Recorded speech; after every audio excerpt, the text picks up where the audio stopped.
Well, Sicily has an incredible biodiversity.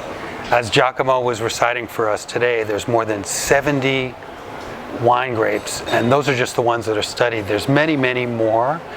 And if you look at the terroir of Sicily, it's incredible because it goes from almost North Africa to the Piedmont. And Sicily truly, truly is, as many Sicilians say, it's a continente, it's a continent. It's not really just an island. And I think in the world, it's really unmatched. And today, the winemakers and growers are just rediscovering these grapes and these terroirs to make beautiful things. For how many years you have been studying Sicily? I first really went to Sicily almost all the time in 2008. I went every month for about a year and a half, 2 years, and then I've been back frequently.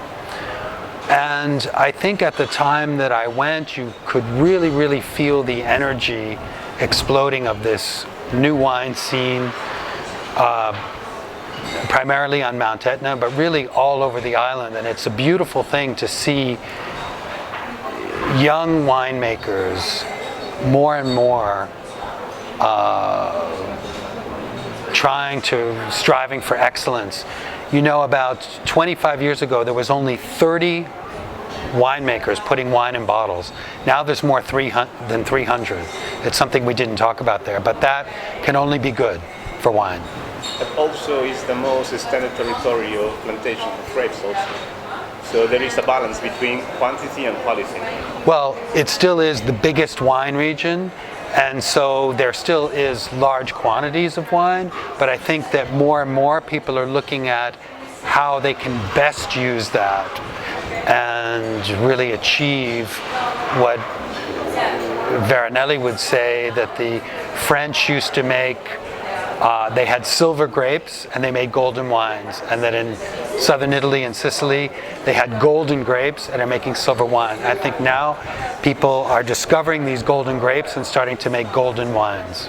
And tell us a little about your book and Sicilian grapes that we cannot miss.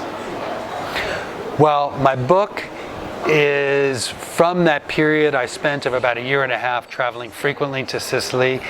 I write about a lot of the protagonists of the Sicilian wine scene, from Mount Etna to Western Sicily. There's Marco de Bartoli. There's, in his last years, you have the Etna producers. You have people like Ariano Pinti, and you also have the big families in there like Planeta, Tasca d'Amarita, etc.